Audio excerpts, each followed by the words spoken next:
Hello, today I will read Genesis chapter 32. In chapter 31 we saw that Jacob returns home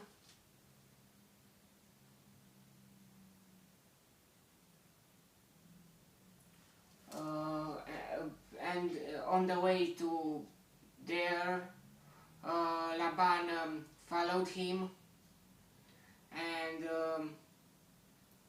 tried to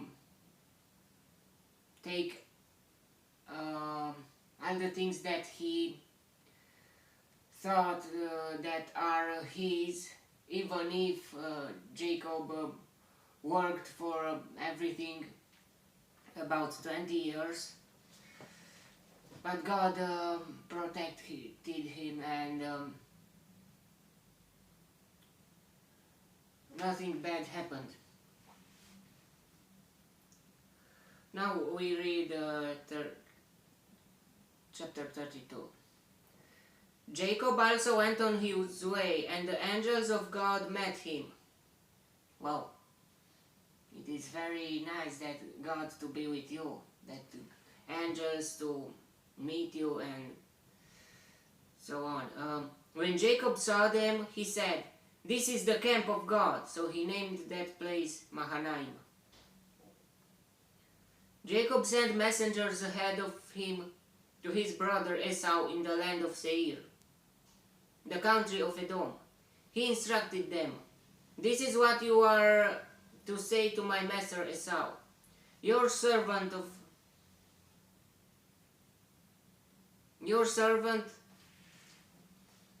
Jacob says, I have been staying with Laban and have remained there till now. I have cattle and donkeys, sheep and goats, manservants and maidservants. Now I am sending this message to my lord that I may find favor in your eyes." When the messengers returned to Jacob, they said, "We went to your brother Esau, and now he is coming to meet you, and 400 men are with him." Before that, he saw angels. Angels of God met him. Maybe to, I don't know why or what happened there, but maybe to encourage him that God is with him.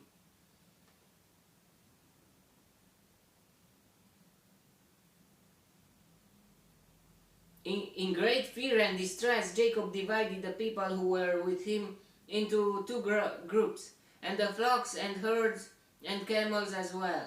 He thought, if Esau comes and attacks one group, the group that is left may escape.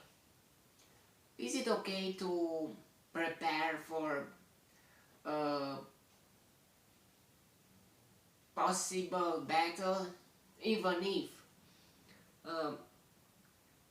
God encouraged him, I guess, with that angels? But is it a bad thing to be always prepared? I don't think so. I think it's okay. Yeah, it may define your fear, but still, I think it's not a bad thing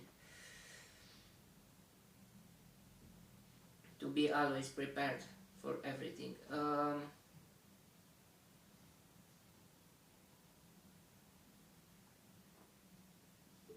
If Esau comes and attacks one group, the group that is left may escape. Then Jacob prayed, "O God of my father Abraham, God of my father Isaac, O Lord, who said to me, go back to your country and your relatives, and I will make you prosper. I am unworthy of all the kindness and faithfulness you have shown your servant. I had only my staff when I crossed this Jordan, but now I have become two groups. Well, save me, I pray, from the hand of my brother Esau, for I am afraid he will come and attack me, and also the mothers with their children. But you have said, I will surely make you prosper, and will make your descendants like the sand of the sea, which cannot be counted. Jacob tries to remember God's promises for him, and to, in that case, to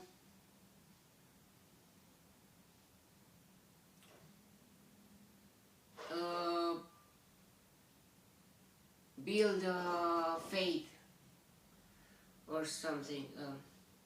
He spent the night there, and from what he had with him he selected a gift for his brother Esau: 200 female goats and 20 male goats, 200 ewes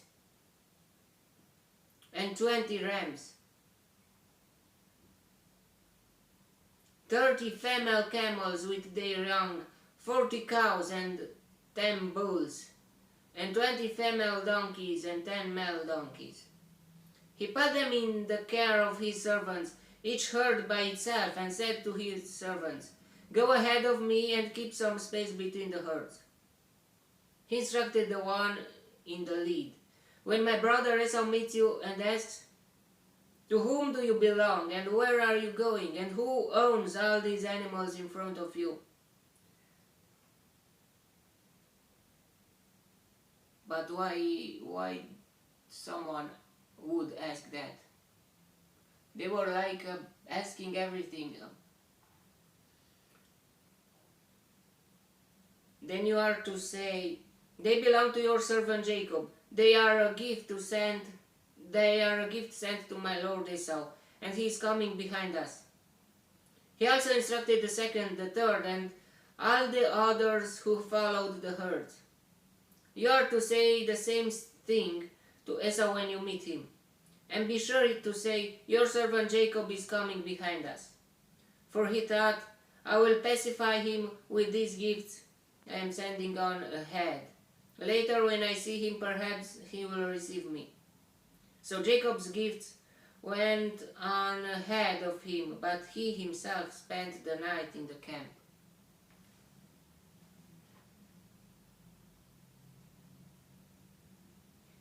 That night Jacob got up and took his 2 wives, his 2 maidservants, and his 11 sons, and crossed the ford of the Jabbok.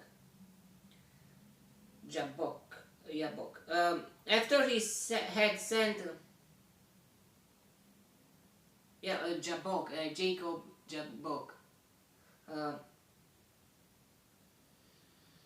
After he had sent them across the stream, he sent over all his possessions. So Jacob was left alone, and the men wrestled with him till daybreak. The man wrestled him. Who was that man? Till daybreak. When the man saw that he could not overpower him, he touched the socket of Jacob's hip, so that his hip was wrenched as he wrestled with the man. Then the man said, "Let me go, for it is daybreak." How a man appears and you are trying to fight with him? Even you don't know him, he don't know you. Or it seems like.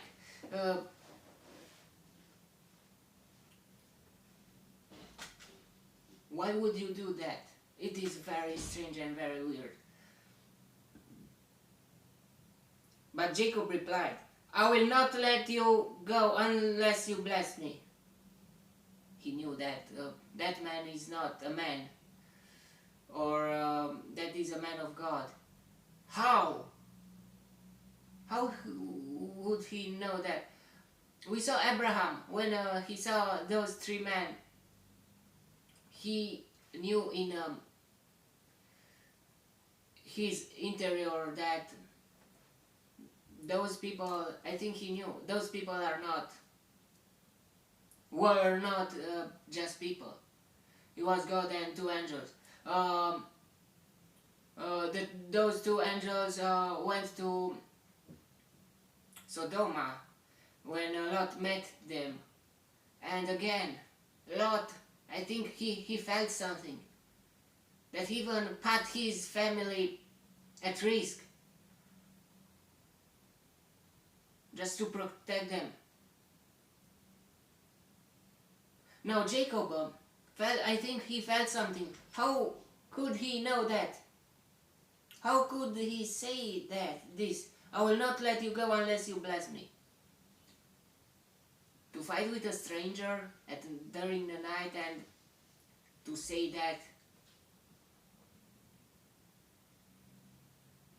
you, in your inside, you knew that that man is not a man, it's something with him. Something from God. The man asked him, "What is your name?" Jacob, he answered. Then the man said, "Your name will no longer be Jacob, but Israel, because you have struggled with God and with man and have overcome." Whoa. Jacob said, "Please tell me your name." But he replied, "Why do you ask my name?" He replied, "Why do you ask my name?" But why did he ask his name? Then he blessed him there. That man was, I think, was not even an angel, was God himself in person. I think it was that. I think it was God. Then he blessed him there. So Jacob called the place Peniel, saying, "It is because I saw God face to face, and yet my life was spared." It was God. In a form, in a shape of man, a man. Yeah, God can make, can shape himself in different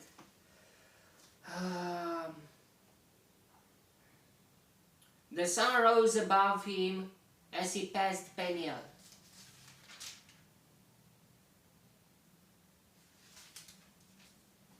And he was limping because of his hip. Therefore to this day the Israelites do not eat the tendon attached to the socket of the hip, because the socket of Jacob's hip was touched near the tendon. It is very interesting. And what is the connection between eating from an animal and what happened with Jacob that night? That was before meeting Esau. He and God were fighting each other. Yeah, God shaped in a person, in a man. And look at what happened.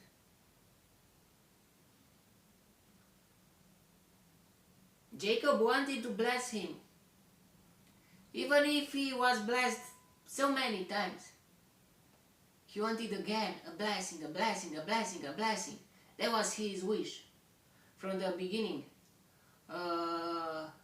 He put so much value in blessings. He believed in blessings. But Esau too, when they met, when they what happened before, Esau believed him believed in a blessing, in his father's blessing, and he was that angry that he wanted to kill Jacob. This is because he believed in the blessing. Okay, it is very interesting that to fight with God all the night. Yeah, fighting with God, you can fight with God every time you pray. If you pray one night from the evening until the morning, fighting, fighting, fighting, fighting with God, fighting in a prayer. If you always will fight, will be a fighter in your prayers, you will become a strong man. And God will be with you more and more and more. But for that you must have a reason. He wanted to be blessed again. You must have a reason, a reason that you put so much value on it. And you put that, or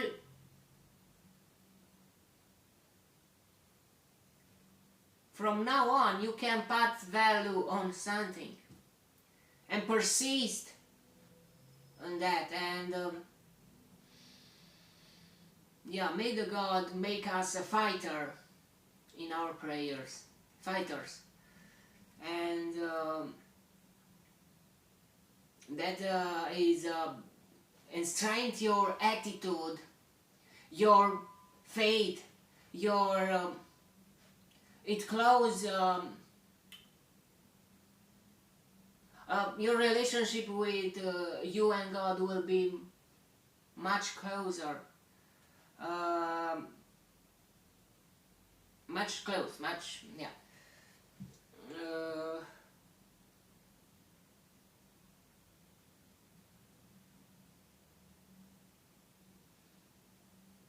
I don't know why God hit Jacob on that tendon to always from now on to be like to not walk normal. God knows why. He blessed him, but he touched him. Why? I don't know. God knows everything. Okay,